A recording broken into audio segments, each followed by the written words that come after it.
반갑습니다. 수사 5팀 팀장 진태호입니다.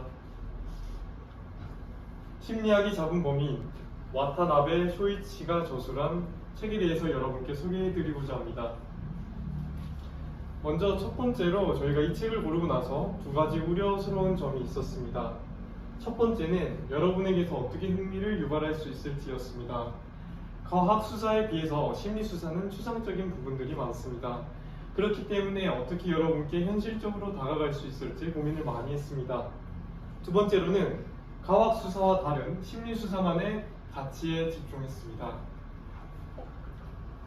심리 수사만의 가치는 사람에게 있다라는 결론을 냈습니다. 사건 현장을 가보면 족적도 있고 지문, 흉기 등도 있습니다. 하지만 그 모든 것의 원초적인 근거는 바로 사람입니다. 그 사건을 만든 것도 사람이기 때문입니다. 여러분의 이해를 돕기 위해서 저희는 A가 B를 살해한 형사사건 하나를 구성해 보았습니다. 살인 현장에는 A의 족적이 남아있었고 B의 혈흔 자국도 남아있었으며 A가 B의 집을 방문한 CCTV를 확보한 상태입니다. 집안 곳곳에 A의 지문이 남아있었으며 A의 지문이 남은 흉기 또한 발견되었습니다. 마지막으로 B를 부검한 결과 타살 흔적까지 나타났습니다. 이곳은 저희가 구성한 살인 현장입니다. 저쪽에 보이는 CCTV를 활용해 용의자가 집 안으로 몇 시 몇 분에 들어갔는지 확인할 수 있었으며 용의자가 집 안으로 들어가면서 남긴 지문 또한 확인할 수 있었습니다. 용의자는 집 안으로 들어가 곧장 베란다로 향한 후 피해자를 살인하고 흉기를 책상에 남겨두고 도주한 것으로 확인되었습니다. 저쪽 CCTV가 없어졌습니다. CCTV가 없어지면서 용의자가 집 안으로 몇 시 몇 분에 들어갔는지 확인할 수 없어졌습니다. 하지만 저희에게는 흉기가 남아있고 사체, 족적, 지문까지 남아있는 상태입니다. 하지만 흉기가 없어졌고 지문도 없어졌고 사체, 혈흔 흔적, 족적까지 이로써 저희가 사용할 수 있는 모든 증거는 사라졌습니다.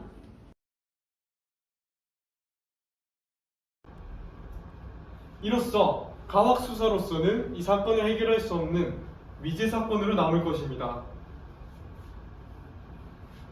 저희는 여러분께 더욱더 현실적으로 사건을 알려드리기 위해서 재구성해 보았습니다. A는 B를 죽였고 또한 C를 그리고 D를 죽이면서 연쇄살인으로 성장하게 됩니다. 동시에 목격자 E도 발생하게 되고 첫 번째는 CCTV가 없는 장소에서 일어난 범죄라는 것입니다.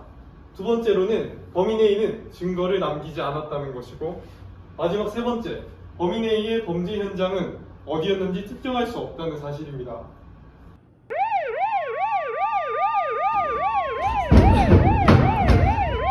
여러분 저희 지금 사건 현장에 15분 이내에 출동을 해야 해서 오늘은 목격자 진술 그리고 지리적 프로파일링에 대해서만 설명하고 넘어가도록 하겠습니다. 먼저 선면수사 같은 경우에는 다른 기법들에 비해서 심리수사가 강조되는 부분이 굉장히 적었기 때문에 저희가 선택해서 제외를 했고 조사와 자백의 심리는 폴리그래프와 연결했을 때 굉장히 큰 시너지가 나긴 하는데 자백 같은 경우에는 강력범죄자 또는 연쇄범죄자에게서 그 자백을 이끌어내는 게 굉장히 어렵고 뿐만 아니라 얼마나 많은 물증을 가지고 있느냐가 수사의 성패를 가르기 때문에 저희 조사에서 생략하기로 하였습니다. 그리고 마지막 폴리그래프는 저희가 지금 15분 이내에 출동을 해야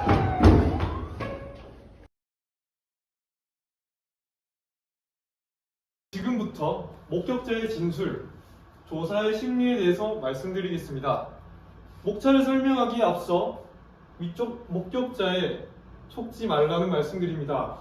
목격자에는 피해자도 포함되어 있기 때문에 피해자 조사 또한 포함된다는 사실을 알려드리고 목차를 설명드리도록 하겠습니다. 첫 번째, 목격자 진술이란 무엇인가에 대해서 알려드리겠습니다. 두 번째, 목격자 기억의 변동 가능성에 대해서 알려드리도록 하겠습니다.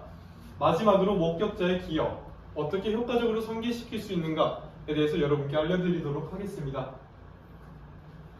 먼저 목격자의 진술이란 무엇일까요? 우리는 기억을 할 때 자의적으로 기억을 저장하곤 합니다. 그렇기 때문에 목격자의 진술을 수사관은 그대로 믿어서는 안 됩니다. 이를 로프터스 조사관어법 변수 실험을 통해서 알아보도록 하겠습니다. 지금 두 대의 자동차가 교통사고가 난 상황입니다. 이제 저희는 조사 대상자들에게 질문을 할 겁니다. 땡땡땡 할 때 속도가 얼마나 되었는가? 이 빈칸에는 총 두 가지의 단어가 있었습니다. 충돌할 때, 나머지 하나는 접촉할 때입니다. 충돌할 때라는 단어를 사용하였을 때 조사 대상자들은 속도가 빨랐다고 진술하였습니다. 하지만 접촉하였을 때라는 단어를 사용하였을 때는 속도가 느렸다고 진술하였습니다. 이처럼 작은 차이에도 사람들의 기억은 달라질 수 있다는 사실을 알 수 있었습니다. 다음으로는 목격자 기억의 변동 가능성에 대해서 설명드리도록 하겠습니다. 먼저 첫 번째 변동 요인은 목격자의 지각입니다. 앞서 말씀드렸다시피 사람은 지각할 정보를 무의식적 그리고 의식적으로 선택할 수 있습니다. 그렇기 때문에 사람들의 정보를 무분별하게 믿어서는 안 됩니다. 다음으로는 스트레스가 기억의 변동을 일으킬 수 있다는 사실입니다. 그리고 첫 번째 전제 사건이 사실입니다. 사건 현장은 심한 스트레스를 받게 만든다는 사실을 알고 다음 이론으로 넘어가 보도록 하겠습니다. 야키스다스의 법칙, 기억에 적용한 경우입니다. 먼저 이 야키스다스의 법칙은 성과를 나타내주는 지표이지만 실제로 이쪽 성과는 기억력 그리고 이쪽 각성은 스트레스에 해당되며 최고 성과 지점은 기억력이 최고조에 달할 때입니다. 이 자료를 보시면 현저히 낮은 그리고 현저히 높은 곳에 위치한 스트레스는 기억력을 감소시키지만 적당한 시력의 이런 스트레스는 기억력을 최고로 이끌어준다는 것을 증명할 수 있었습니다. 즉, 강한 스트레스를 받는 살인사건 현장에서는 극히 일부 흉기와 같은 것들에 집중해서 이 피해자 목격자들이 그 특징을 정확하게 파악하지 못하고 극히 일부에만 집중한다는 사실을 알 수 있었습니다. 다음으로는 어떻게 하면 촉진시킬 수 있을까에 대해서 여러분께 알려드리도록 하겠습니다. 이는 게이즐먼 등의 인지적 면접법을 활용해서 설명드리겠습니다. 인지적이라는 단어를 보면 알 수 있다시피 인지, 스스로 생각할 수 있는 시간을 만들어주는 면접법이라고 생각하면 됩니다. 첫 번째는 방치 상황을 상상해야 합니다. 두 번째, 생각나는 일을 모두 말하라고 해야 하고, 세 번째, 일어난 일을 다른 순서대로 배열할 수 있어야 합니다. 이 과정을 통해서 사건을 일률적으로 배열하였을 때 이상하지 않았던 점들이 역순으로 배열하면서 잊을 점이 생기고 그 점을 파악하면 굉장히 중요한 몰랐던 증거들이 나오기도 합니다. 마지막, 다른 방향에서 목격한 사람이라고 생각해라. 이건 굉장히 살인사건 현장은 스트레스가 높은 상태에 마주하게 만들어줍니다. 그렇기 때문에 격앙되지 않은 타인의 제3자의 입장에서 그때의 상황을 바라볼 수 있게 해서 상황을 조금 더 현실적이고 객관화된 그런 상태로 만들어서 저희가 정보를 취득할 수 있게 만들어줍니다. 지리적 프로파일링에 대해서 설명드리겠습니다. 설명 순서로는 지리적 프로파일링의 정의, 로스모의 지리적 프로파일링 수법, 화성 연쇄 살인 사건에서의 지리적 프로파일링 순으로 설명드리겠습니다. 우선 지리적 프로파일링이란 주로 5건 이상의 연쇄 범죄가 필요합니다. 그 연쇄 범죄가 일어난 지점에서 범인의 활동 거점이 높은 지역을 추정하는 것입니다. 지리적 프로파일링도 마찬가지로 범인을 정확하게 맞추는 것이 아니라 수사의 신속함 및 효율성에 도움을 주는 역할을 하고 있습니다. 지리적 프로파일링 수법은 여러 가지가 있는데 그중 밴쿠버 전직 경찰관 로스보스 씨가 확립한 수법이 가장 주목받고 있습니다. 그것은 바로 CCT 모델입니다. 이 동일범 사건이 5건 이상일 때 효과가 있다고 주장하고 있습니다. 그렇다면 동일범 추정을 어떻게 하는가에 대해서 설명드리겠습니다. 유사 사건이 발생 시에 그것이 동일범의 범행인지 아닌지에 대해서 검토할 수 있는 수법이 있습니다. 그중 가장 최근에 주목받고 있는 점은 행동 분석이라는 기법입니다. 행동 분석은 지문, DNA 등 법과학적 증거가 없을 때 범인의 행동을 분석함으로써 사건을 링크할 수 있습니다. 행동 분석에서는 범행 수법과 사회적 행동이 있습니다. 범행 수법은 상습 범죄자가 자신의 지식과 경험을 바탕으로 가장 자신 있고 성공 확률이 높다고 생각하는 수법을 사용합니다. 그것을 범행을 계속 하다 보면 한 가지 행동으로 고정되는데 그것이 바로 범행 수법입니다. 반면에 성형적 행동이란 범인이 강한 심리적 요구에 의해 발생되는 특이한 행동, 즉 시그니처라고 볼 수 있습니다. 후박으로 예를 들어 보겠습니다. 범인이 피해자를 억압하기 위해서 먹는 행위는 범행 수법으로 볼 수 있습니다. 하지만 범인이 성적 흥분을 얻기 위해서 피해자를 먹는 행위는 서면적 행동으로 볼 수 있습니다. 다음으로 CGT 모델입니다. CGT 모델이란 범행 행동에 관한 범행 장소 선택 모델입니다. 이 CGT 모델은 두 가지 논리가 조합되어서 범행 이동 거리가 결정된다고 봅니다. 하나는 집에서 너무 가까우면 목격되기 쉽고 탐문 수사에 의해 발각되기 쉬우므로 집에서 떨어진 장소에서 범행을 저지르려고 하는 사고 방식입니다. 또 하나는 집에서 지나치게 멀다면 시간과 노력이 많이 들고 모르는 장소에서 범행을 저지르면 쉽게 수사에 의해 발각되기 쉬우므로 집에서 가까운 거리에서 범행을 저지르려고 하는 사고 방식입니다. 이 두 가지 사고 방식을 조합하여 범인은 집에서 너무 가깝지도 않고 멀지도 않은 지점에서 범행을 저지를 확률이 가장 높습니다. 이 그래프에서도 보시다시피 거리가 가장 먼 지점에서는 범죄 가능성의 확률이 가장 낮습니다. 그리고 범죄 확률이 가장 높은 지점은 너무 멀지도 않고 가깝지도 않은 지점입니다. 거점에서부터 범행 확률이 가장 높은 지점을 버퍼존이라고 부릅니다. 그리고 버퍼존 이후의 낙차는 범인, 죄종, 범행 지역에 따라 다를 것입니다. 그렇다면 앞에서 설명드린 지리적 프로파일링 기법을 바탕으로 화성 연쇄 살인 사건을 적용해 보겠습니다.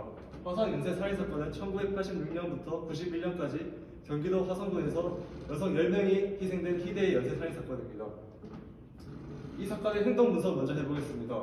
범인의 범행 수법에는 피해 유형이 모두 같았습니다. 모든 피해자는 성폭행 후 엽기적인 방식으로 살해당했다는 점입니다. 두 번째로는 피해자들이 목줄로 살해당하거나 교살당했다는 점입니다. 세 번째로는 피해자의 시신에 두 손이 결박당한 채 발견되었습니다.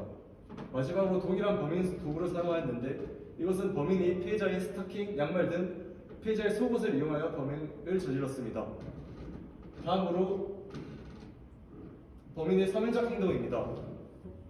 이 서면적 행동으로는 범인이 얼굴을 가리거나 매듭을 지는 형식으로 분석할 수 있습니다. 범인은 시신에 피해자의 속옷을 이용하여 얼굴을 가리고 범행 차수가 늘어날수록 매듭도 늘어나는 형식을 보였습니다. 이것은 범행 차수가 2차, 3차, 4차 더해갈수록 매듭도 2개, 3개, 4개로 늘어나는 형식을 보였습니다. 이것은 범행 성공 확률을 높이는 것이 아니라 범인의 시그니처인 서면적 행동으로 볼 수 있습니다.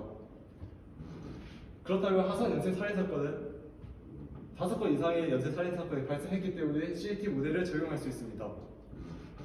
우선 모든 사건은 경기도 화성군 태안읍 반경 2km 이내에서 발생하였습니다. 이렇다면 수사 기관은 수사망을 화성군 태안읍으로 좁혀서 신속하게 수사를 할 수 있다는 점입니다. 또한 CGT 모델에서는 범행 장소는 범죄자의 집에서 너무 가깝거나 멀지도 않은 지역에서 가능성이 가장 높다고 하였습니다. 따라서 1번, 2번, 3번, 5번, 6번, 9번 지역에서 발생한 이 지역에서 범죄자의 집이 있을 가능성이 가장 높습니다. 실제로 가장 가능성이 높은 지역에 범죄자의 거주지가 있었습니다. 따라서 이 사건에 대해서 CGT 모델을 적용할 수 있었다고 생각합니다.